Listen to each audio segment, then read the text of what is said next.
Donc, comme la Bible nous recommande, quoi que nous fassions en parole ou en acte, nous le faisons au nom de notre Seigneur et Sauveur Jésus-Christ. Donc, frères et sœurs, prosternons-nous devant le Seigneur Jésus-Christ et notre grand Dieu. Éternel, nous te bénissons, nous te rendons grâce, Éternel, pour cette parole, pour ce pain et ce vin que tu as prévu pour nous en ce jour. Nous voulons te bénir surtout, Seigneur Dieu, pour le bien que cela fera à notre âme.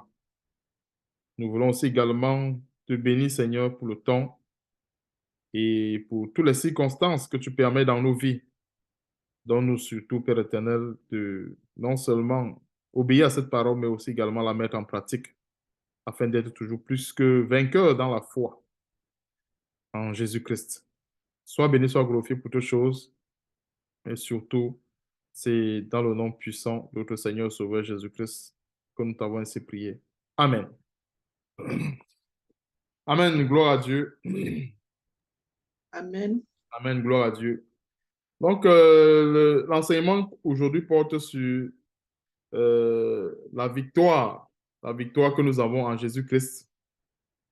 Un peu, nous allons voir quelques clés de cette victoire que nous avons en Jésus-Christ. Et nous savons tous que dans le Seigneur, Dieu a mis à notre disposition toute sa parole afin que nous marchions dans cette victoire, afin que nous marchions afin que nous soyons toujours plus que vainqueurs dans tout ce que nous faisons. Parce que n'oublions pas ceci, le Seigneur Jésus-Christ est venu détruire les œuvres des ténèbres, les œuvres de Satan. Et il nous a transportés spirituellement parlant dans le royaume du Père céleste. Et nous y sommes. Voyons un peu, nous y sommes par la foi. On n'y est pas physiquement, mais on y est spirituellement parlant. Donc, il est important de comprendre les clés de cette victoire. Parce que quand nous voyons la victoire ici, il s'agit de celle qui est spirituelle. Parce que quand nous voyons la victoire, il ne s'agit pas de la victoire physique. Non, la victoire qui est spirituelle. Et pourquoi est-ce qu'il faut connaître les clés? Eh bien, pourquoi est-ce qu'il faut comprendre les clés de cette victoire? C'est parce que nous sommes constamment assaillis par les épreuves. Nous sommes constamment dans des tribulations. Alors, si on ne comprend pas les clés de cette victoire, il peut arriver qu'on soit séduit, ou bien il peut arriver qu'on baisse les bras, alors que justement, nous sommes sur le chemin de la victoire. Donc, c'est bien important qu'on comprenne ces détails parce que partout où il y a la victoire, bien partout il y a la victoire, bien partout il y a l'élévation, nous devons comprendre également qu'il y a des épreuves qui nous attendent. Parce qu'on ne peut pas être couronné si on n'a pas combattu selon les règles, bien si on n'a pas participé au combat, surtout au bon combat de la foi.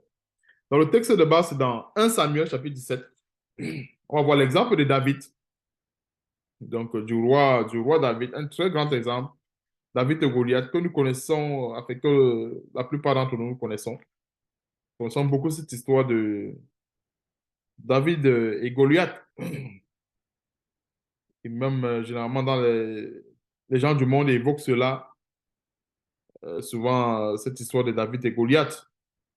Mais pour nous aujourd'hui, nous allons voir les grandes révélations sur cette victoire qu'il a eue sur Goliath.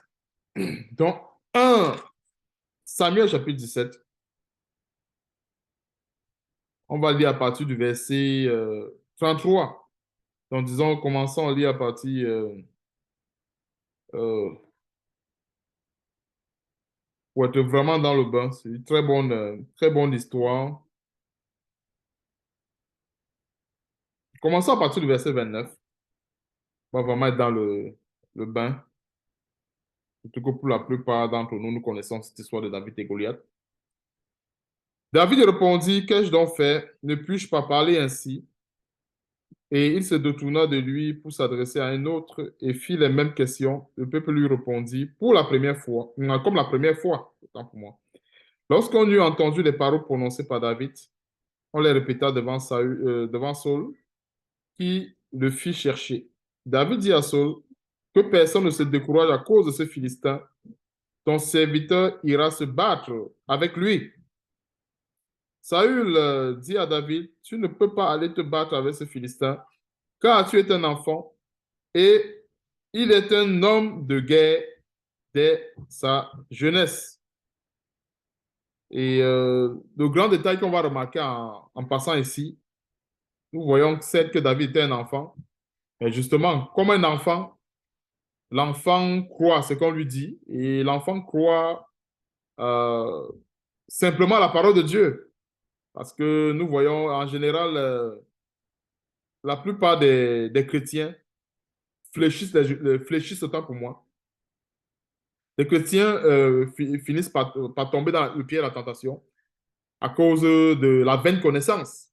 Vous voyez un peu, à cause de la vaine connaissance. Et il y a une connaissance, toute connaissance qui ne nous amène pas dans la foi, ou qui ne nous amène pas à garder la foi, c'est tout simplement de la vaine connaissance. Je prends peut-être un exemple de la vaine connaissance. La vaine connaissance va peut-être nous dire que si tu vois déjà quelqu'un qui mesure 2,50 m de haut et qu'il a des muscles de telle hauteur, vraiment, ne t'engage pas dans un combat contre lui parce que tu vas perdre. Parce que lui fait des arts martiaux, lui il a ci, lui il a ça. Ça, c'est ce que j'appelle la vaine connaissance. Vous voyez un peu. Et c'est en général ce genre de connaissance qui tue la foi. Parce que euh, une connaissance qui tue la foi, c'est celle-là qui se place au-dessus de ce que Dieu dit, bien au-dessus de ce que Dieu a dit. Parce que Dieu, quand Dieu nous donne sa parole, il sait que Satan, le tentateur, lui qui manipule les sens, va manipuler tous les sens pour nous dérouter. Ça nous voit un peu. C'est un peu comme avec une personne qui est malade. Personne, imaginez une personne qui est bien portante et subitement elle rentre à la maison et elle est frappée d'une fièvre intense. La température monte à 40 degrés. La personne a les vomissements. Et quand on regarde les symptômes, pour ceux qui ont fait la médecine, on va dire, ah, telle personne manifeste un symptôme d'un empoisonnement ou d'un quoi avancé. Or, la personne n'a pas été victime d'un empoisonnement physique, elle n'a pas consommé telle chose normalement qui doit normalement se manifester ainsi, mais elle manifeste ce symptôme-là. Et c'est à ce moment que cette personne doit se tourner vers Dieu en disant, voilà, je, je, je me remets entre tes mains et je crois que ce que tu dis est la vérité. Et il n'y a que Satan qui est un menteur. Je ne peux pas avoir telle chose. Et voilà un peu comment est-ce qu'on peut être dans des situations où Goliath, ou bien on est devant des Goliaths, ou bien on est devant une situation comme une maladie qui se présente comme un Goliath, et qu'il faut tenir ferme jusqu'à la fin. Et souvent, ce qu'on oublie, c'est que Dieu se manifeste en nous chaque jour. Et quand il parle de se manifester en nous, même le souffle de vie que nous avons aujourd'hui, nous ne méritons pas cela. C'est un signe que Dieu est avec nous, que Dieu nous approuve comme tel. Parce qu'il y a plusieurs personnes qui ne sont plus de ce monde. Il y a plusieurs que Dieu a décidé par leur rébellion de les enlever. Il y a beaucoup de situations qui nous montrent que Dieu est avec nous et que nous portons le témoignage de sa parole. C'est ce qu'on va voir par la suite. Saül dit à David, tu ne peux pas aller te battre avec ce Philistin car tu es un enfant. Il est un homme de guerre dès sa jeunesse. C'est ça que j'appelle la vaine connaissance. Il est un homme de guerre dès sa jeunesse. Parce que quand on voit un homme de guerre dès sa jeunesse, on sait que non, lui, il est assez outillé, il est assez formé pour le combat. David était tout simplement un jeune enfant qui n'a pas été formé pour le combat dès sa jeunesse. Vous voyez un peu, et nous savons que c'était un berger. Lui, il avait sa part d'expérience avec Dieu. Une expérience qui n'était pas la même expérience que le Philistin avait cependant dans ce genre de combat, ou un peu le combat physique. Verset 34, David dit à Saül, ton serviteur faisait perdre les brebis de son père, et quand un lion ou un ours venait enlever du troupeau, je courais après lui, je le frappais et j'arrachais la brebis de sa gueule. Il se dressait contre moi, je le saisissais par la gorge, je le frappais et je le tuais. C'est ainsi que ton serviteur a terrassé le lion et l'ours, et il en sera du Philistin de cet incirconcis comme de l'un d'eux, car il a insulté l'armée du Dieu vivant. Et quand nous voyons le lion, spirituellement parlant, notre Seigneur Jésus, que c'est le lion de la tribu de Judas, mais n'oublions pas, comme Satan s'est bien se déguiser autant pour moi en ange de lumière, Le lion aussi également représente Satan. Vous voyez un peu, quand on va dans un Pierre, je crois, un Pierre chapitre 5, la Bible dit quoi? Que Satan rôde comme un lion rugissant. Alors, le lion, on voit bien que David se défendait bien face à ces lions qui venaient pour arracher, qui venaient arracher les brebis du troupeau. On voit comment David battait ces lions. Et c'est une bonne image de tout chrétien qui combat le bon combat avec notre Seigneur Jésus-Christ et avec notre grand Dieu. Alors, comme je disais tantôt, si Dieu pouvait ouvrir nos yeux pour voir en fait les combats, ou bien pour en fait, ouvrir nos yeux pour qu'on puisse en quelque sorte voir tous les combats qui nous entourent, comment est-ce que les anges nous défendent, comment est-ce que le ciel, tout, comment toute l'armée céleste nous défend au quotidien, c'est qu'on ne manquerait pas de foi. Est-ce que nous voyons un peu ce que par là dit? C'est que euh, Satan, nous savons tous qu'il planifie tout ce qui est mauvais à notre rencontre.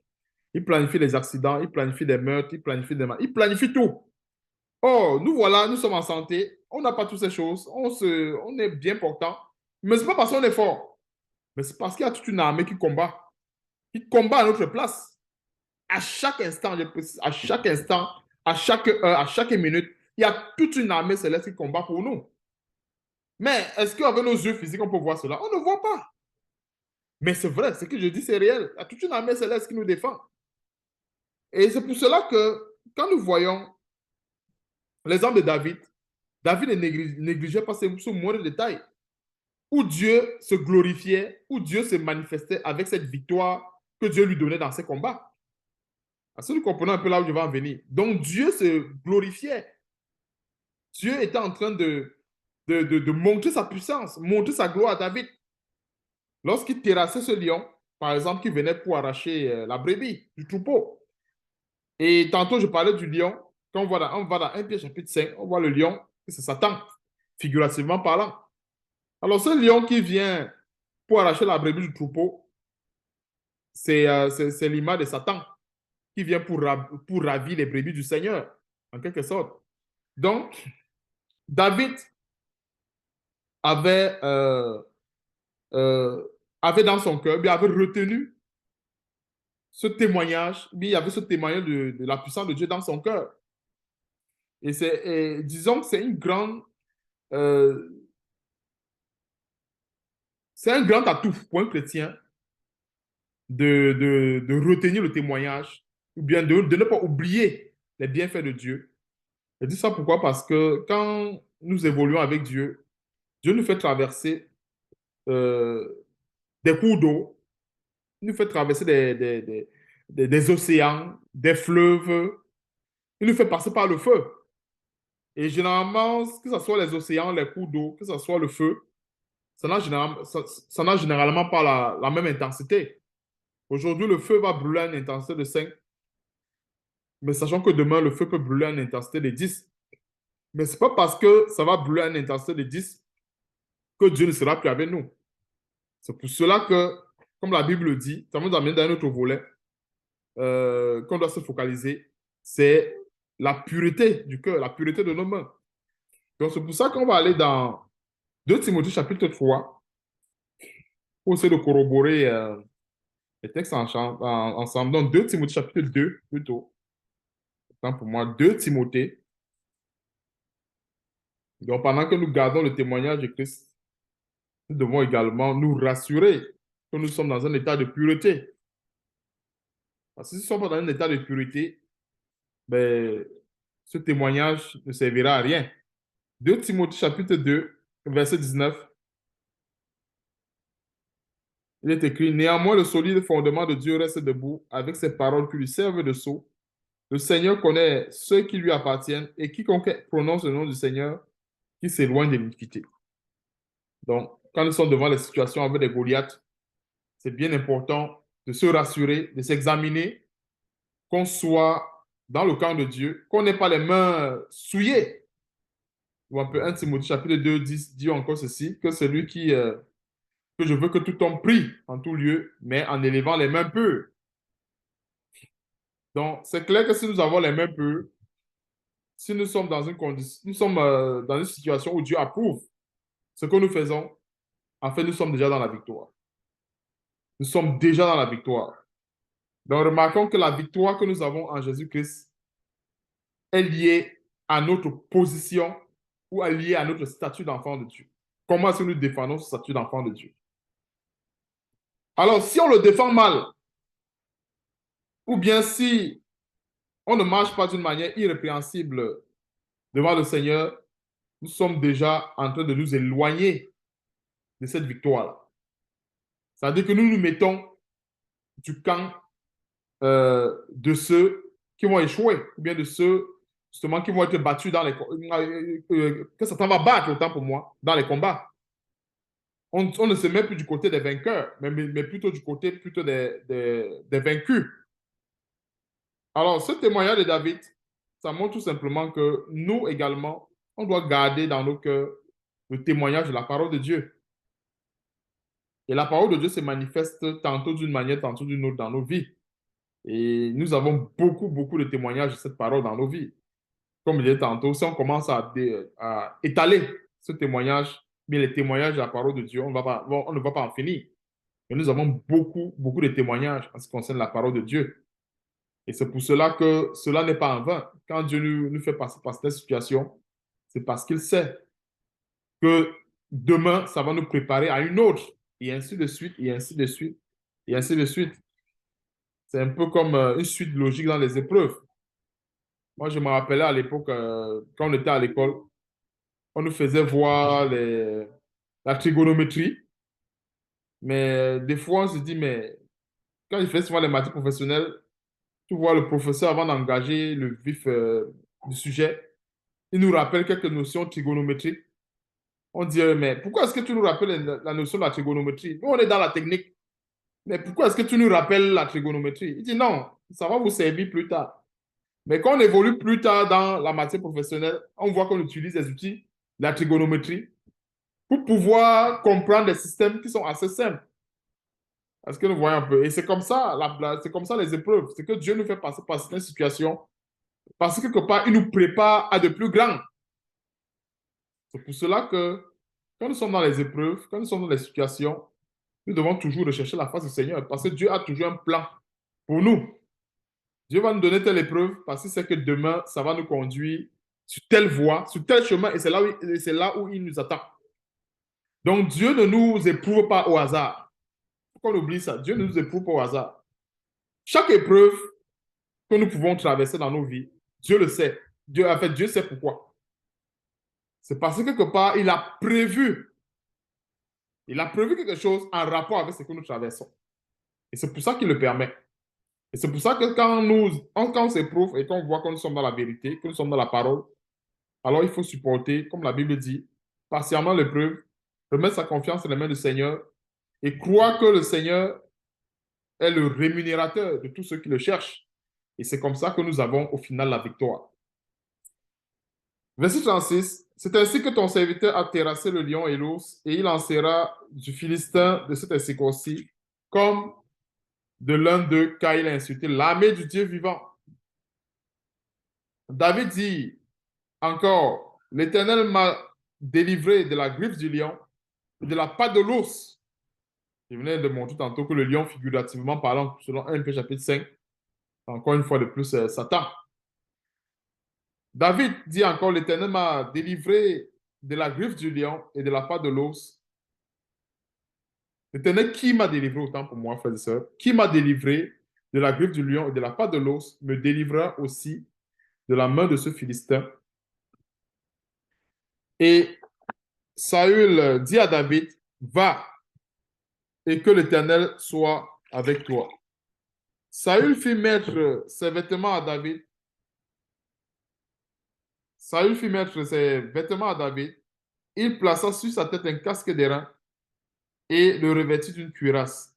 David ceignit l'épée de Saül par-dessus ses habits et il voulut marcher car il n'avait pas encore essayé.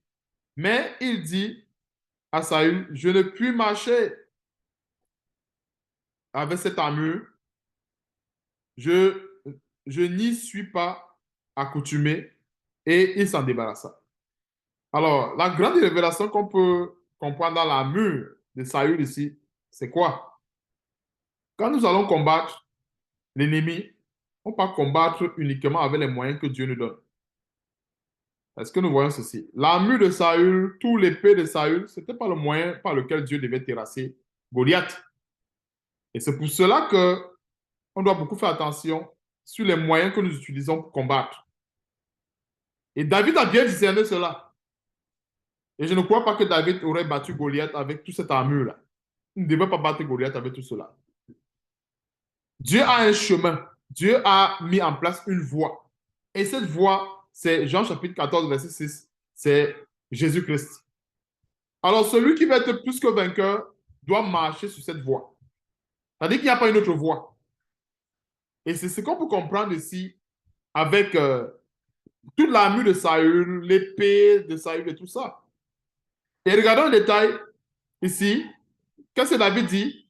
Je n'y suis pas accoutumé. C'est clair. Lui, David, ça montre qu'il avait une relation avec Dieu. Il était habitué à terrasser le lion avec les moyens que Dieu mettait avec les moyens que Dieu lui donnait. Il n'avait jamais terrassé le lion avec des grands moyens, avec, je ne sais pas, avec un fusil, peu importe. Il a toujours eu à combattre avec des moyens simples, des moyens que Dieu mettait à sa disposition. C'est ce que je voulais dire. Dieu mettait des moyens simples à sa disposition et c'est avec ça qu'il combattait. Or, quand nous voyons ici l'épée de Saül, les habits et tout ça, ici, ça c'est le charnel. Pourquoi? Parce que Goliath, on a vu, comment on va voir par la suite, il est là, il est non seulement costaud, géant, il a un grand, il a une épée à la main, il est armé jusqu'aux dents, figurativement, il est armé jusqu'aux dents, figurativement parlant. Maintenant, pour essayer d'équilibrer euh, les forces sur le plan physique, parce qu'il faut bien qu'on comprenne bien que tous les vêtements de Saül et tout ça, c'était une façon d'équilibrer physiquement les forces. Je précise bien physiquement, pas spirituellement. Parce que spirituellement parlant, on va voir par la suite. L'équilibre spirituel, c'est Dieu qui l'établit. Déjà même, euh, la force que nous avons en Dieu, en Jésus-Christ, est, est 1 milliard, plus qu'1 milliard de fois supérieure à la force de l'ennemi. On n'a pas besoin de se revêtir d'une armure qui va peser 500 kilos pour combattre. Non, on n'a pas besoin de ça.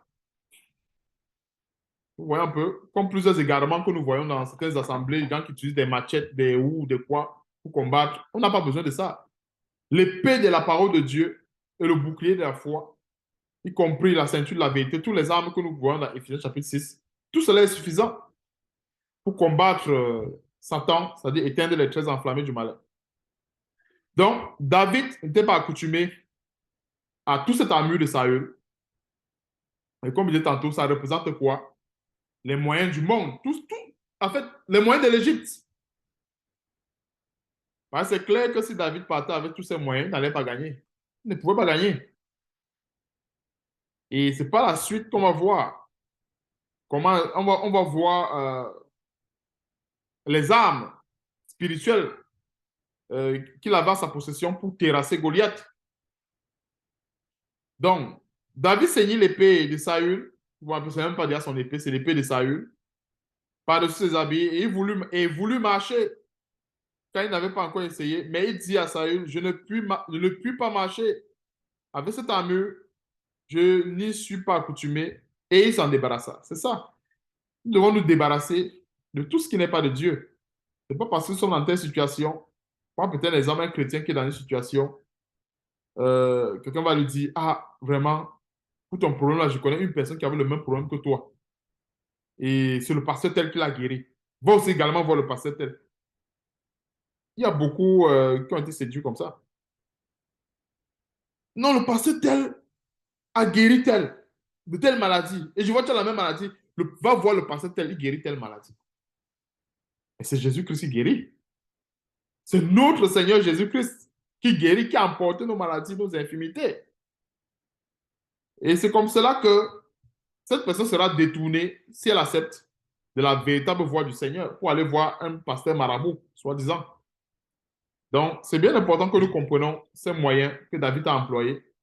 Ce sont des moyens de la foi et tout ceci est attaché à la vraie parole. Donc, quand nous allons combattre, on utilise uniquement la parole de Dieu. On n'a pas besoin d'utiliser les moyens d'autrui pour aller combattre. Non. Tel a eu le même problème. Il allait voir tel pasteur, soi-disant. Il a été guéri. Non, pour moi, c'est la foi en Jésus-Christ. Un point. Ne bouge pas là où je suis. Maintenant, non, si le Seigneur me demande de faire telle chose, oui, je vais faire. Mais je ne veux pas faire des choses parce que, voilà, je veux, euh, je veux me conformer à ce que mes yeux voient. Je veux me conformer au monde, ou bien à la foule, ou bien à la multitude. Verset 40. Il prit en sa main son bâton, choisit dans le torrent 5 pierres polies et les mit dans sa gibecière de berger. Ouais, un peu. Il avait sa gibecière de berger. Ça veut dire que c'est son outil de travail. Ouais, un peu. N'est pas n'importe quel gibecière, c'est sa gibecière de berger. Donc, c'est son outil de travail. Donc, choisit dans le torrent 5 pierres polies. Et quand nous voyons les pierres, la Bible dit dans, je ne me trompe pas, dans 1 Pierre chapitre 2, que nous sommes les pierres vivantes. Les pierres représentent quoi? Spirituellement parlant. Les 5 pierres polies, c'est une bonne représentation figurative de l'Église, quelque part, parce que la Bible dit que nous sommes les pierres vivantes. Vous voyez un peu, je crois que c'est dans 1 Pierre chapitre 2. Il y a toujours des explications spirituelles dans 1 Pierre, c'est 1 Pierre chapitre 2.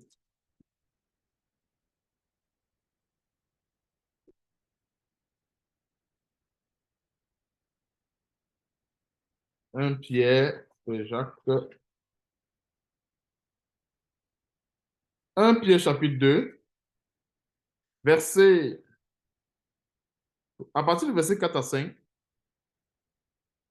Approchez-vous de lui, pierre vivante, rejetée par les hommes, mais choisie et précieuse devant Dieu. Et vous-même, comme des pierres vivantes, édifiez-vous pour former une maison spirituelle, un saint sacerdoce, afin d'offrir des victimes spirituelles agréables à Dieu par Jésus-Christ. Donc, quand il dit que c'est une image préfigurative, c'est pour nous amener à comprendre en profondeur les armes spirituelles, amener à comprendre les armes qu'il avait en sa possession. Parce que quand nous parlons de l'Église de Jésus-Christ, on parle aussi également de Jésus-Christ. Et si on parle de Jésus-Christ, on parle également de la foi. De cette façon, on se comprend un peu. C'est pour ça que la Bible dit que tout ce qui était dans l'Ancien Testament, c'était l'ombre des choses à venir. Quand nous voyons ces 5 pierres, et les pierres étaient polies, et ces pierres n'étaient pas n'importe où dans le torrent.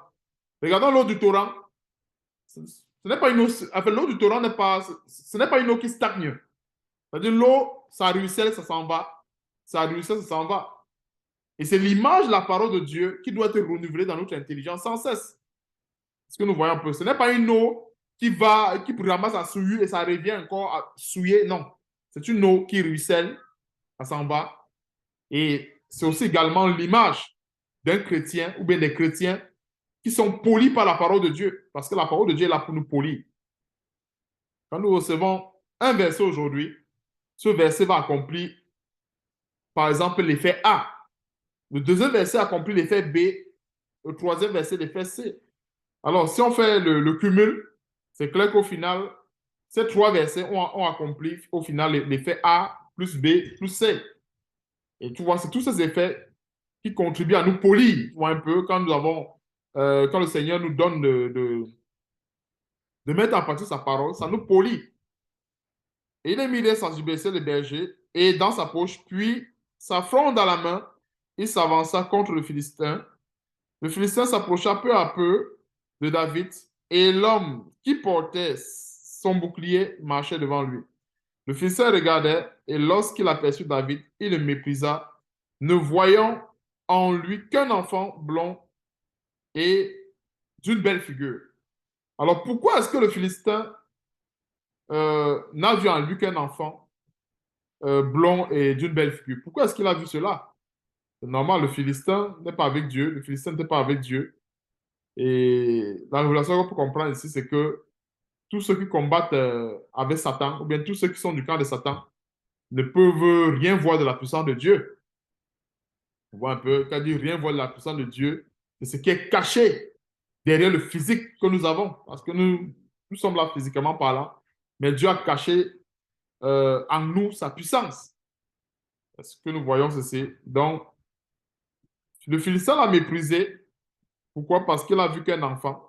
Et il n'a vu que la figure d'un jeune homme. Et la suite va nous démontrer que ce jeune homme portait en lui la puissance de Dieu. Et c'est cette puissance qui s'est manifestée, comme on va voir. Le Philistin dit à David, suis-je un chien que tu viennes à moi avec des bâtons? Et après l'avoir maudit par ses dieux, il ajouta, viens vers moi et je donnerai ta chair aux oiseaux du ciel et aux bêtes des champs. David dit aux Philistins, la déclaration de David, elle est vraiment est une déclaration très importante. Et elle est une déclaration assez lourde. C'est-à-dire assez lourde, c'est spirituel. David dit aux Philistins, tu marches contre moi avec l'épée, la lance et le javelot, et moi, je marche contre toi avec quelle arme? Au nom de l'Éternel des armées, du Dieu de l'armée du ciel, d'Israël, autant pour moi, que tu as insulté. Parce que nous voyons la foi de David. David n'a pas dit que je marche contre toi avec un bâton, avec 5 pierres polies. Il faut qu'on comprenne bien ce détail. David n'a pas dit que je marche contre toi avec un bâton, 5 pierres polies et ainsi de suite. Il affronte. C'est pour nous faire comprendre que les pierres polies, toutes les armes qu'il avait en sa possession étaient des armes spirituelles.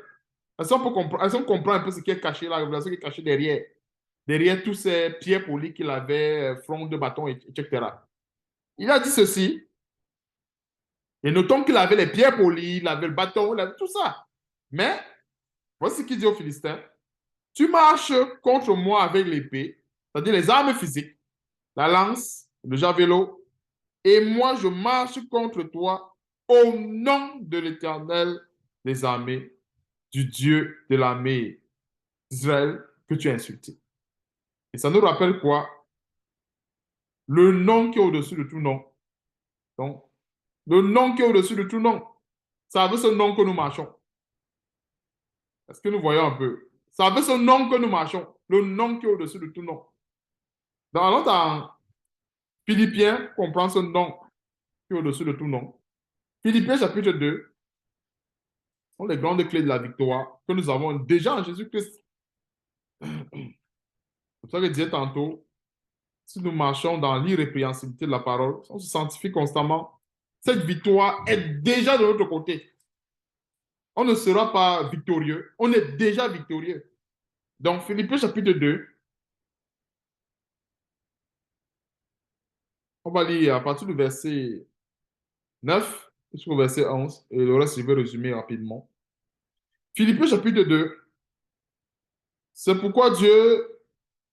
pourquoi aussi Dieu l'a souverainement élevé et lui a donné le nom qui est au-dessus de tout nom. Alors, pourquoi est-ce que Dieu a souverainement élevé Jésus-Christ? C'est parce que notre Seigneur Jésus-Christ s'est humilié devant la face de Dieu et il s'est humilié jusqu'à la mort sur la croix. Est-ce que nous voyons ceci? C'est-à-dire quoi? Je vais donner un peu l'exemple de manière...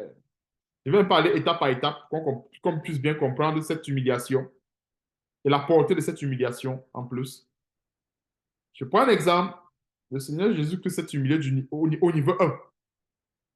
Dieu l'a glorifié. N'oublions pas, dans Luc chapitre 4, quand le Seigneur Jésus-Christ a confessé le nom de Dieu, quand il a repoussé Satan, on a vu que les anges se sont prosternés et l'ont adoré. C'est une élévation.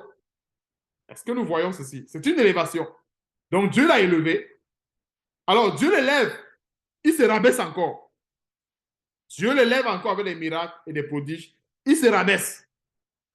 Dieu l'élève, il se rabaisse. Est-ce que nous voyons un peu comment est-ce que le Seigneur Jésus-Christ a passé le temps à faire? Voici comment est-ce que nous devons marcher. C'est-à-dire, à chaque fois que Dieu nous élève, nous devons plutôt nous rabaisser. Est-ce que vous comprenez le secret de l'élévation? C'est-à-dire, à chaque fois que Dieu nous élève, on se rabaisse. Il nous élève, on se rabaisse. Il nous élève, on se rabaisse. Pourquoi? Parce qu'on ne peut qu'élever ce qui est rabaissé. On ne peut pas élever ce qui est élevé, mais on élève ce qui est rabaissé. Donc, le secret de l'élévation, de la vraie élévation, pas l'élévation démoniaque, parce que l'élévation selon Satan, c'est comme il a prêché avec notre Seigneur Jésus-Christ. C'est que place-toi sur la montagne. Ça, c'est l'élévation diabolique. L'élévation diabolique, c'est que c'est toi qui t'élèves. Non. L'élévation selon Dieu, c'est nous qui nous rabaissons. Est-ce que nous voyons pas? On choisit délibérément de se rabaisser, de s'humilier. Et c'est Dieu qui va prendre la peine de dire, lève-toi, et ainsi de suite. Alors, pourquoi est-ce qu'il insiste sur ces éléments? Parce que quand nous remontons au verset 5, l'apôtre Paul nous recommande, à travers cette lettre aux Philippiens, qui est aussi de notre partage aujourd'hui, puisque Dieu nous a permis Dieu nous permet autant pour moi de méditer là-dessus. Ayez en vous les sentiments qui étaient en Jésus-Christ. Ayez en vous les sentiments qui étaient en Jésus-Christ, lequel, existant en forme de Dieu, n'a point regardé comme une proie à arracher d'être égal avec Dieu. Verset 7. Mais s'est dépouillé lui-même en prenant une forme de serviteur, en devenant semblable aux hommes et ayant paru comme un simple homme. Verset 8. Il s'est humilié lui-même. Il n'est pas écrit qu'on l'a forcé à s'humilier. Dieu n'a pas forcé, mais n'a pas contraint Jésus-Christ à s'humilier. Il faut bien qu'on le comprenne. On ne doit pas être contraint pour s'humilier devant Dieu. On doit prendre l'initiative de s'humilier. Ça doit venir du cœur. On doit s'humilier. Alors, il s'est humilié lui-même. Il n'a pas été contraint de le faire, ou bien Dieu ne l'a pas forcé à le faire. Il s'est humilié lui-même, se rendant obéissant jusqu'à la mort même. Il y a une précision ici. Quand nous voyons le même, c'est parce qu'il avait le choix. Est-ce que nous comprenons ceci? Le virgule même, c'est pour dire qu'il avait le choix. Il pouvait décider que vraiment, Père, ce que tu me demandes ici, c'est trop. Avec toute la gloire que tu m'as donnée, les gens vont m'insulter. On va dire que, mais comment est-ce que celui-là qui a passé le temps à ressusciter les morts, comment est-ce qu'il a passé le temps à guérir les malades, comment est-ce qu'il peut se rabaisser à ce niveau? Il pouvait dire ça. Il pouvait dire que vraiment, non, vraiment, ce que tu me demandes, c'est trop. Et on a vu que ça n'a pas été une épreuve facile. Le Seigneur Jésus-Christ a prié avec ses disciples jusqu'à 3 fois. Je crois qu'on a fait une étude là-dessus et les disciples dormaient. Parce que ça n'a pas été facile. Le Seigneur Jésus-Christ avait besoin des forces. Il avait besoin des forces. Et Dieu l'a donné la force pour qu'il aille sur la croix. Est-ce que nous voyons ceci? Donc, avant d'aller sur la croix, il était à une position élevée. C'est-à-dire qu'il n'était pas... Non, il était à une position élevée. Et comme je disais tantôt, durant toute sa marche, Dieu l'élevait. Pourquoi? Comment est-ce qu'on comprend que Dieu élevait notre Seigneur Jésus-Christ? Justement, pas des miracles. On a vu toutes les prophéties s'accomplir avec le Seigneur Jésus-Christ. C'est Dieu qui l'élevait. Alors, toute cette gloire-là, devant la volonté de Dieu, devant l'obéissance à la parole de Dieu, notre Seigneur Jésus-Christ a encore dit, ça là, cette gloire-là, je vais la sacrifier encore. Pour avoir quelle gloire? Celle qui est meilleure. Et voilà la clé. Et c'est comme ça qu'il a, en ayant sacrifié cette gloire, Dieu a fait quoi? Verset 9. C'est pourquoi Dieu, autant pour moi, l'a souverainement élevé et lui a donné le nom qui est au-dessus de tout nom. Afin que, au nom de Jésus, tout genou fléchisse dans les cieux, hein, sur la terre et sous la terre, et que toute langue confesse que Jésus-Christ est Seigneur à la gloire de Dieu le Père. Donc voilà avec le nom que nous combattons. Ainsi, nous voyons la similitude avec David qui est parti combattre au nom de l'Éternel des armées. Nous voyons un peu. Aujourd'hui, nous qui sommes sous la grâce, on va combattre au nom de Jésus-Christ. On ne peut pas aller combattre directement au nom de l'Éternel des armées. Pourquoi? Parce que notre Seigneur Jésus-Christ, c'est le chemin, la vérité, la vie. On ne peut pas aller au Père sans passer par Jésus-Christ. Ce n'est pas possible. Donc, nous qui sommes arrivés aujourd'hui à l'aide de la grâce, nous qui sommes nés de nouveau de l'Esprit de Dieu aujourd'hui, dans la grâce, c'est avec le nom de Jésus-Christ que nous combattons. Ce nom qui est au-dessus de tout nom. David l'avait compris. C'est pour cela il a dit ceci à Goliath. Moi, je marche contre toi au nom de l'Éternel des armées. David pouvait dire, je marche contre toi. S'il avait mis sa confiance, par exemple, dans ses cailloux ou dans ses fronts, il va dire, toi, tu marches contre moi avec des javelots. Tu marches contre moi avec une épée. Mais moi, je marche contre toi avec ces 5 pierres polies. Je marche contre toi avec une fronde. Je marche contre toi avec ma gibecière. Mais non, il a dit, au nom de l'Éternel. Et c'est ça qui nous montre que, en fait, il allait combattre Goliath, comptant sur Dieu. Il ne comptait pas sur son caillou, il ne comptait pas sur sa fronde, etc. Et comme j'expliquais tantôt, les pierres polies et tout ce qu'il avait, pour nous aujourd'hui, ça représente les armes spirituelles que nous disposons en Jésus-Christ, bien que Dieu nous a donné en Jésus-Christ, bien sûr. Ça représente ces armes spirituelles, que ce sont les mêmes armes que David avait lorsqu'il partait combattre Goliath. Donc, en dehors de ces armes-là, il avait aussi également le témoignage de la parole de Dieu.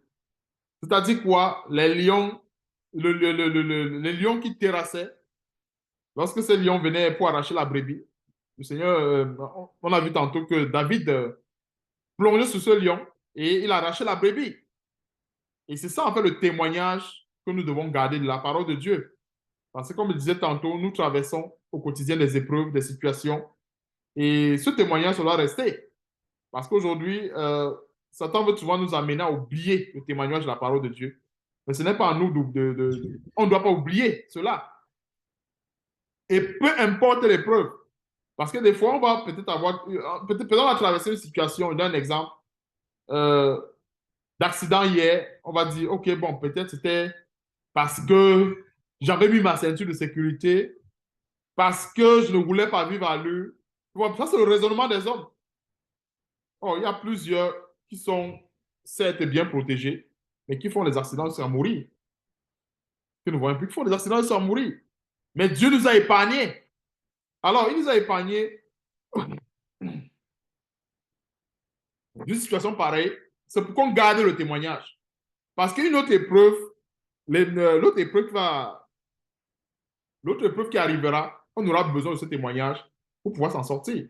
Parce que le même Dieu qui permet ces mêmes épreuves dans nos vies. Parce que aujourd'hui, comme je disais tantôt, il va permettre une épreuve d'une intensité de 10.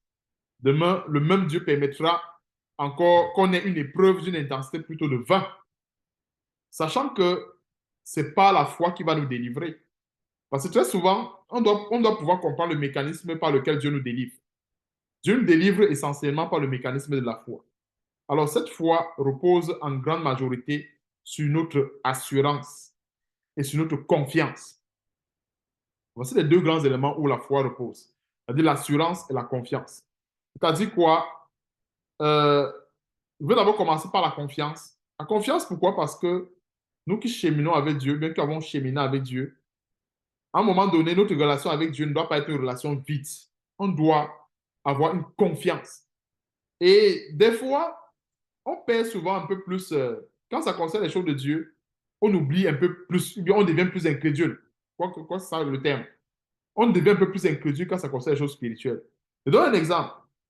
Nous qui sommes assis présentement en train de méditer ces choses, euh, on a des fois confiance. C'est-à-dire qu'entre nous, il y a de la confiance qui règne. Parce que je sais que si j'ai un problème, je vais aller voir tel frère va m'aider. Ouais, un peu. Pourquoi? Parce que par le passé, et avec la foi que nous partageons, un peu, on a ce devoir mutuel de s'entraider. On a cette confiance entre nous.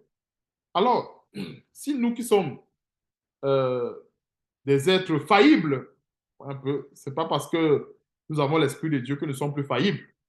N'oublions pas ceci. J'avais parlé la dernière fois, il y a la chair. Et c'est la chair qui est cette entité, en fait, qui fait de nous des êtres faillibles. Mais le Seigneur nous recommande plutôt de surmonter la chair. Ce n'est pas parce qu'on a cette chair-là qu'il faut plutôt dire, ah non, on ne va plus faire les efforts. Non, c'est parce qu'il y a cette chair-là qu'il faut justement surmonter la chair. Alors, je disais ceci, la confiance que nous avons mutuellement entre nous, on va dire, bon, j'ai tel problème, je vais appeler le frère Laurent et dire, ok, bon, c'est sûr qu'il va m'aider parce que voilà, voilà, voilà. C'est-à-dire, j'ai cette confiance. Alors, cette confiance que j'ai avec tel frère, avec Dieu, ça devrait être multiplié par des milliards, pas des milliers. Est-ce que vous voyez un peu l'exemple que je venais de prendre?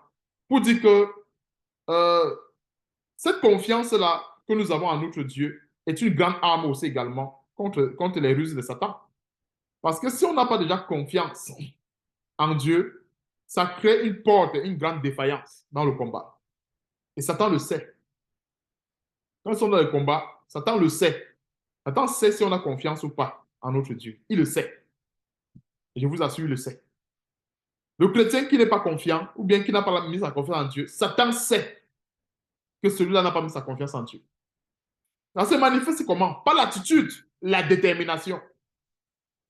Une personne qui a mis sa confiance en Dieu, son attitude et sa détermination n'est pas comme celui qui n'a pas mis sa confiance en Dieu. C'est clair. Remarquons l'attitude de David avec Goliath. Nous voyons qu'il avait mis sa confiance en Dieu, qu'il avait son assurance en Dieu. Conclusion, il a ce courage d'affronter Goliath avec quoi? Des pierres. On parle des pierres polies, ça représente quoi? Devant la mur physique du Philistin. Ça représente quoi? Une fronde représente quoi devant la mur physique du Philistin? Devant la mur du Philistin. Goliath. Ça ne représente rien. Et sous ce rapport de force, on peut comprendre que David ne mettait pas sa confiance en ses pierres. Il ne mettait pas sa confiance en sa fronde, mais il mettait sa confiance en Dieu. Voilà là où David avait mis sa confiance. Et c'est là où nous devons aussi également mettre notre confiance. À cela, nous ajoutons l'assurance. Nous avons cette confiance, on ajoute l'assurance. Et c'est l'assurance, en fait, qui vient tout couronner. Pourquoi? Parce que euh, l'assurance nous permet cependant de nous affirmer comme tel et de dire à Satan que le même Dieu qui a accompli telle chose dans ma vie hier, le même Dieu accomplira encore la même chose aujourd'hui. Nous devons avoir cette assurance. Vous voyez un peu? Oui, on a la confiance parce que on sait que tout ce que Dieu dit, il accomplit. Mais on doit avoir par-dessus tout l'assurance que Dieu ne ment point et que tout ce que Dieu a dit dans sa parole, il va l'accomplir pour nous. Donc, ce qu'on peut voir ici en David, cette confiance qu'il avait en Dieu et l'assurance dans la victoire qu'il avait aussi également en Dieu. Alors, pour comprendre l'assurance, je vais parler tantôt de la confiance. Et remarquons l'assurance de David. Verset 46, voici son assurance. Aujourd'hui, remarquons l'assurance de David. Aujourd'hui, l'Éternel te livrera. Il te livrera entre mes mains. Je t'abattrai et je te couperai la tête. Aujourd'hui encore, je donnerai les cadavres du camp des Philistins aux oiseaux du ciel et aux animaux de la terre. Et toute la terre saura qu'Israël a un Dieu. Est-ce que nous voyons ce détail de l'assurance de David? Cette parole est prononcée avec toute sa certitude, avec toute sa certitude, avec toute l'assurance. C'est ça. Il y avait la confiance. On a vu au verset 45. On voit bien que il a mis toute sa confiance en Dieu, mais aussi également l'assurance qui se manifeste au verset 46. Aujourd'hui, l'Éternel te livrera. Pendant qu'il parle, le combat n'est pas encore joué. Le combat n'est pas encore joué. Il n'est pas en train de combattre avec Goliath et il dit que l'Éternel te livrera parce qu'il voit que la tendance, ça balance de son côté. Non, le combat n'est pas encore engagé. Parce que nous voyons la foi. Le combat n'est pas encore engagé. Maintenant, s'il a eu cette foi-là, la foi que nous sommes censés avoir devrait être minimum, je précise minimum, minimum, je dis bien le strict minimum de notre foi devait être, le, devait être la foi de David multipliée par 1 milliard. Est-ce que nous comprenons ce détail? Je dis le minimum de notre foi devait être la foi de David multipliée par 1 milliard. Minimum. Ça, c'est le minimum. Si on n'a pas de foi. Pourquoi? Parce que nous sommes dans un combat où notre Seigneur Jésus-Christ a déjà tout fait. Tout fait. Tout ce qu'il faut faire, c'est de croire. Avoir cette confiance en Dieu, que tout ce qu'il dit, il accomplit. Et avoir l'assurance de ce qu'on dit. Nous avons l'assurance. Notre assurance est en Jésus-Christ. Si nous voyons une parole écrite, Dieu a bien voulu qu'on me dise ces choses. C'est pour travailler du côté confiance et assurance. Nous avons cette assurance. Mais sans assurance, des fois, la foi, ça peut vaciller. À un moment donné, la foi va être au niveau 2, après ça redescend, ça remonte. Alors, si nous avons l'assurance, on est sûr que, quoi qu'il arrive, Dieu sera toujours de notre côté. Donc, voilà l'assurance de David. Verset 47. Et toute cette multitude saura que ce n'est ni par l'épée, ni par la lance que l'Éternel sauve, car la victoire appartient à l'Éternel. Waouh! David nous révèle une grande chose ici. Car la victoire appartient à l'Éternel. Et il vous livrera entre nos mains. S'il fallait avoir un dictionnaire aujourd'hui, ce que j'appellerais dictionnaire chrétien, en fait, on devait avoir des mots tels que victoire, puissance, amour, bonté, fidélité, sanctification, repentance. Il devait avoir certains mots, c'est-à-dire que les mots de péché et tout ça, on ne devait pas avoir dedans. Il va avoir des mots vraiment. Parce que quand nous voyons la victoire, par exemple, la victoire qui appartient à l'Éternel, si on médite là-dedans, ça peut également faire l'objet d'un grand enseignement. La victoire qui appartient à l'Éternel, ça veut dire quoi? Quand nous engageons un combat et que nous sommes du côté de Dieu, on n'a plus à chercher la victoire. Nous comprenons ce détail, ce que David nous révèle ici. La victoire appartient.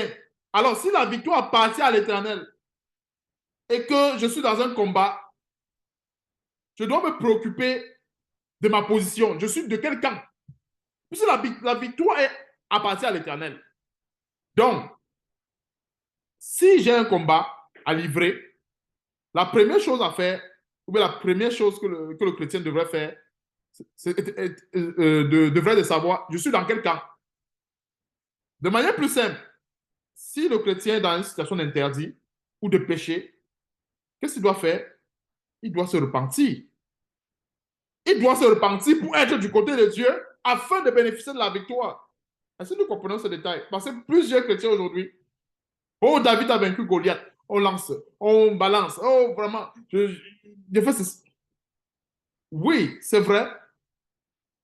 David a vaincu Goliath, mais le préalable ici, ce qu'il faut comprendre, c'est que la victoire appartient à l'Éternel.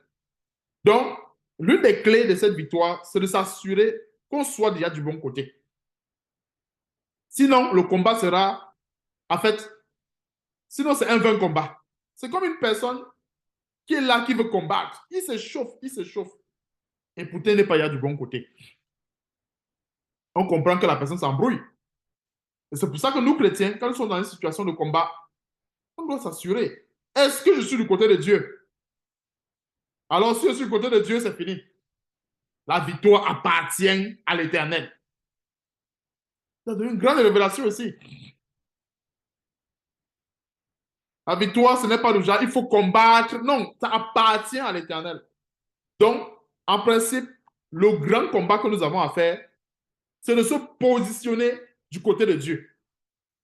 C'est de se positionner dans le camp de... En fait, en général, lorsqu'un chrétien est positionné déjà dans le camp de Dieu et qu'il a la foi, il a l'assurance, a fait le combat déjà gagné.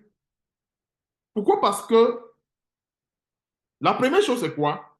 Se positionner, c'est-à-dire s'assurer qu'on soit avec Dieu. Et, là, et ce qui va suivre, c'est avoir la foi, c'est-à-dire notamment la confiance en Dieu et l'assurance. Parce qu'un chrétien peut être positionné, mais à un moment donné, il ressort. Parce que n'oublions pas, comme la Bible le dit dans Hébreux chapitre 11, au verset 6, or, sans la foi, il est impossible d'être agréable à Dieu. Donc, si le chrétien se positionne du camp des vainqueurs, ou bien il se positionne dans le camp des vainqueurs, autant pour moi, si un chrétien se positionne dans le camp des vainqueurs et qui se comporte cependant comme les vaincus, il sera vaincu. C'est-à-dire quoi en d'autres termes? Un chrétien qui vit dans la parole de Dieu, la sanctification, et qui à un moment donné se met à douter et n'a plus confiance en Dieu, alors déjà par ce doute et ce manque de confiance en Dieu, il est en train de se mettre dans le camp des vaincus. C'est-à-dire qu'il n'est plus dans le camp de Dieu. Là, il se met dans un autre camp. Et ce que je suis en train de révéler, de parler ici, c'est automatique. C'est que par la foi, c'est tellement automatique que, en fait, on doit veiller à cela. Oui, je mène une vie de sanctification, je mène une vie de piété, mais je dois faire attention. Je dois beaucoup faire attention. Parce que quand je suis dans telle épreuve, je, je perds la foi, j'oublie tout ce que Dieu a fait. Vous voyez un peu, c'est dangereux. Parce que si j'oublie tout ce que Dieu a fait dans ma vie, alors je suis en train de me mettre dans le camp des vaincus. C'est vrai, je suis en train de me mettre dans le camp des vaincus. Et par conséquent, toutes les prières que je veux faire, ça n'aura plus d'impact. Ça n'aura plus d'impact. Prière sans avoir confiance en Dieu, prière sans assurance à la parole de Dieu, ça sert à quoi? Parce que quand nous prions, le socle de la prière, c'est la parole de Dieu. Je ne peux pas prier, j'invoque une parole dont je ne crois même pas à cette parole. C'est-à-dire, je prononce des mots, des mots, je voulais dire, je prononce tout simplement des paroles, tout simplement pour prononcer. Des paroles qui n'ont aucune substance. Or, s'il y a confiance à la parole de Dieu, quand je prononce cette parole, c'est-à-dire la parole, euh, euh, en, c'est-à-dire que la parole que nous avons dans le cœur et que nous prononçons avec foi, effectivement, la puissance se manifeste. Si nous prononçons la parole et qu'on ne croit même pas à cette parole, ça ne va pas se manifester. Parce que c'est bien de déclarer la parole de Dieu, de prononcer la parole de Dieu, de déclarer, mais il faut aussi également croire en cette parole, avoir confiance en Dieu. Ou un peu que c'est tous les éléments qui marchent ensemble. Parce que un chrétien peut bien déclarer la parole de Dieu, mais euh, Satan sait s'il a l'assurance ou pas. Or, si nous avons de l'assurance, ça se sait. Nous voyons la détermination, nous voyons le silence. Comme le Seigneur disait, c'est dans le silence que sera votre, dans la tranquillité, le silence que sera votre force. Un chrétien qui est assailli de toutes parts, c'est dans la tranquillité, dans le silence, que normalement, on voit qu'il a sa force. Maintenant, un chrétien qui est en train de se plaindre, de murmurer, de faire ceci, c'est clair que ça montre qu'il n'a pas d'assurance, il n'a pas de confiance en Dieu. Parce que vous voyez les détails, ça se voit, c'est assez simple. C'est-à-dire que pour comprendre euh, euh, ces détails sur la confiance, l'assurance, ça se voit par les actes. Si une personne est dans telle situation, il marche en route, il parle seul, il murmure, c'est clair que même Satan sait que non, celui-là n'a pas confiance en Dieu, n'a aucune assurance à la parole de Dieu. Donc c'est bien important que nous notons ce détail. Et ce n'est pas pour rien que la Bible nous recommande le silence, la tranquillité. Quand ça chauffe, quand ça bouge, soyons calmes, soyons silencieux, restons dans le calme absolu et Dieu va parler. Parce que Dieu ne parle pas quand on se plaint. Dieu ne parle pas quand on cherche des moyens en Égypte. Non. Dieu va regarder, il va laisser faire. Mais par contre, si on veut donner les moyens à Dieu de travailler, restons dans le calme, restons dans le silence, mettons notre confiance en Dieu et il va donc agir. Donc, verset 47. Et toute cette multitude saura que ce n'est ni par l'épée, ni par la lance que l'Éternel sauve, car la victoire appartient à l'Éternel. Donc, c'est ça qui m'a permis d'ouvrir cette grande parenthèse. La victoire qui appartient à l'Éternel, et il vous livrera entre nos mains. Donc, tantôt, on a vu dans Philippiens chapitre 2 que notre grand Dieu nous a donné un nom qui est au-dessus de tout nom, afin que tout genou fléchisse dans les cieux, sur la terre et sous la terre, qui est le nom de notre Seigneur et Sauveur Jésus-Christ. Verset 48. Aussitôt que le Philistin se mit en mouvement pour marcher au-devant de David, David courut sur le champ de bataille à la rencontre du Philistin. Il mit la main dans sa gibecière, il prit une pierre et la lança avec sa fronte. Il frappa le Philistin au front et la pierre s'enfonça dans le front du Philistin qui tomba le visage contre terre. Ainsi, avec une fronte, une pierre, David fut plus fort que le Philistin. Il le terrassa et lui ôta la vie sans avoir d'épée à la main. Enfin, ce qu'on comprend ici, ça c'est un récit physique. Vous voyez un peu le récit tel que cela est détaillé au verset 50. C'est physique.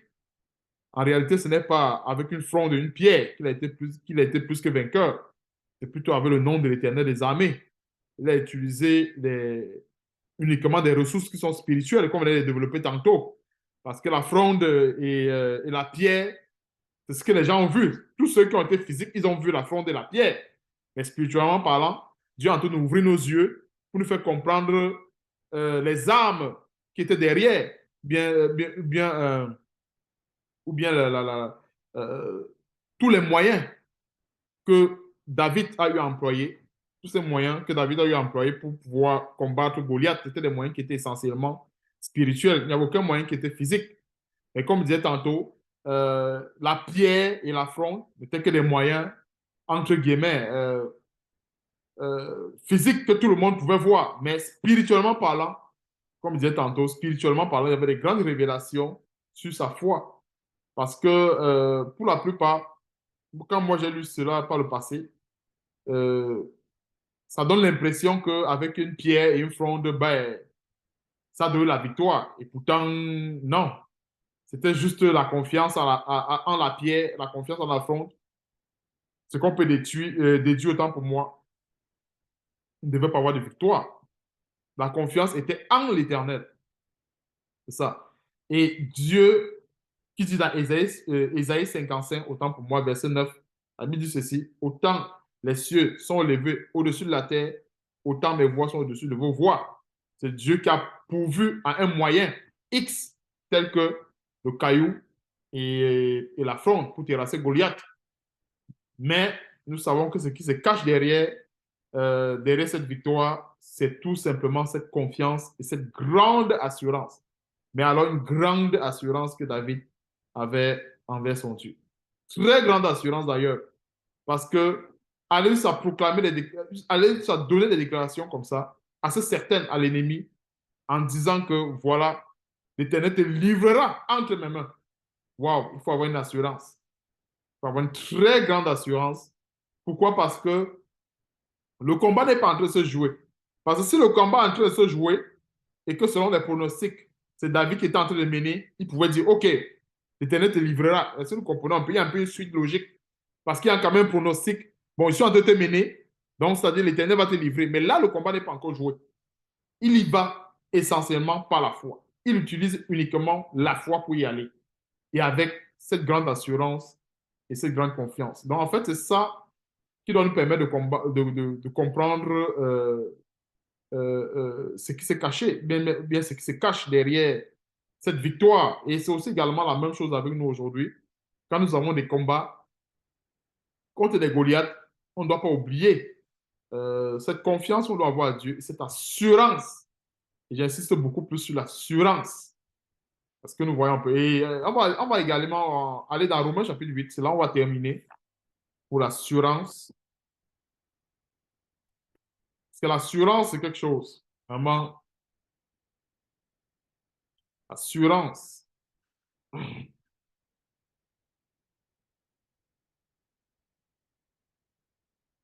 Romains chapitre 8, le dernier passage. Romains chapitre 8, verset 38 à 39. Voici l'assurance qu'on doit avoir et que nous devons marcher avec chaque... On doit marcher avec cette assurance chaque jour. Cette assurance qu'on va voir dans Romains chapitre 8, verset... à partir du verset 38 à 39. Car j'ai l'assurance que ni la mort, ni la vie, ni les anges, ni les dominations, ni les choses présentes, ni les choses à venir, ni les puissances, ni la hauteur, ni la profondeur, ni aucune autre créature ne pourra nous séparer de l'amour de Dieu manifesté en Jésus-Christ, notre Seigneur. Ça, c'est l'ultime assurance qu'on doit avoir. Dans n'importe quelle situation, nous devons avoir cette assurance.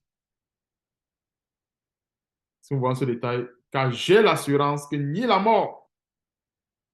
Donc, nous sommes dans une épreuve pour glorifier Dieu. Est-ce que c'est la mort qui va nous arrêter?